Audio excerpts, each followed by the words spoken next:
Один из лагерей вы видите вот внизу, это их назвали прорабство, ну, это чисто лагеря, и они расположены были в пределах 10-12 километров и шли друг другу навстречу тачками, строили вот эти дороги. Ну и, естественно, и автомашины уже появились в 50-х годах.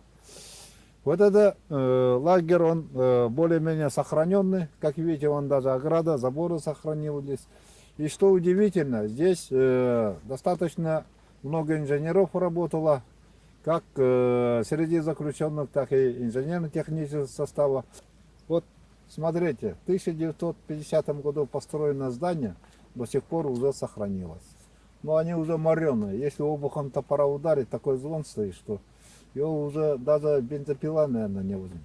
Искра летит. Вот такие строители были. Великие строители дороги, великие строители вот таких деревянных объектов.